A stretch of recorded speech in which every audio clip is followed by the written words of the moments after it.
বিএনপির বড় বড় নেতারা ভাইবেন না যে নির্বাচন হয়ে যাচ্ছে আর আপনারা ক্ষমতায় চলে আসছেন। বিএনপির রাষ্ট্র সংস্কারের আমরা কমিটমেন্ট শুনেছি 31 দফা, শুনেন নাই? নির্বাচনের আগে তারা বলেছিল জাতীয় সরকার গঠন করবে।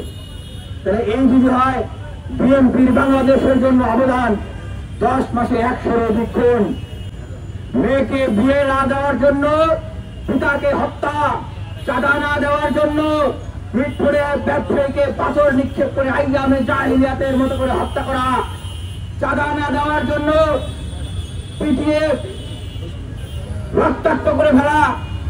তাহলে ক্ষমতায় আসার আগে যদি আপনাদের এই ক্যারেক্টার হয়, ক্ষমতা আসলে আপনাদের কি ক্যারেক্টার হবে? ভাব আসছে, তাই না? ওই যে ক্ষমতার একটা গরম আছে, তাই না? ক্ষমতার ধর্ম, ক্ষমতা বড় পিচ্ছিল জিনিস। এখন ছাত্ররা স্লোগান দিচ্ছে যে আপনারা হত্যার দায় নেবেন না, ধর্ষণের দায় নেবেন না, খুনের দায় নেবেন না। এটা কি বলে? চাঁদার ভাগ নেবেন। চাঁদার ভাগ যদি নেন, এগুলোর দায় নিতে হবে না। একটা দল তারা ভাবতেছে তারা ক্ষমতায় চলে এসছে, সেই জন্য বলতে হয় যে আপনাদের কিন্তু আগেই ছাত্ররা এই স্লোগান শোনা গেছে।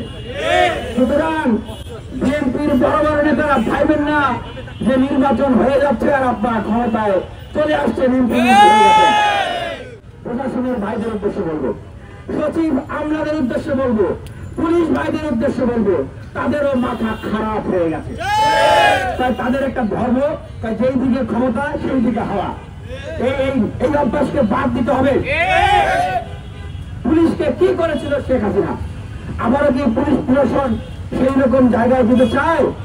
আমরা পুলিশ প্রশাসনের ভাইদের উদ্দেশ্যে বলতে চাই, আপনারা স্বাধীনভাবে কাজ করুন, কোন দল মতের তোয়াক্কা করতে হবে না, দেশের মানুষের পক্ষে কাজ করুন।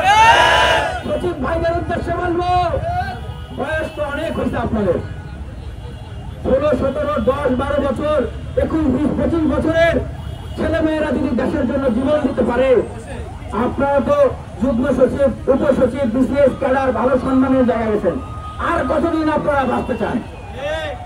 আপনারা দেশের জন্য কাজ করেন, মানুষ আপনাদেরকে সম্মান করবে, দেশের জন্য কিছু করেন, এটা একটা সুযোগ। এই ইন্টারিম গভর্নমেন্টের সময় একটা সুযোগ। আমরা বিএনপির রাষ্ট্র সংস্কারের আমরা কমিটমেন্ট শুনেছি 31 দফা, শুনেন নাই? নির্বাচনের আগে তারা বলেছিল জাতীয় সরকার গঠন করবে। তাহলে এই যদি হয় বিএনপির বাংলাদেশের জন্য অবদান 10 মাসে 100-র অধিক খুন, মেয়েকে বিয়ে না দেওয়ার জন্য পিতাকে হত্যা, চাঁদা না দেওয়ার জন্য মিটফোড়ে ব্যবসায়ীকে পাথর নিক্ষেপ করে আইয়ামে জাহিলিয়াতের মতো করে হত্যা করা, চাঁদা না দেওয়ার জন্য পিটিয়ে রক্তাক্ত করে ফেলা। তাহলে ক্ষমতায় আসার আগে যদি আপনাদের এই ক্যারেক্টার হয়, ক্ষমতা আসলে আপনাদের কি ক্যারেক্টার হবে? এই বাংলাদেশের মানুষ কিসের উপর ভরসা রেখে কেন আপনাদেরকে আসলে ভোট দিবে বলেন?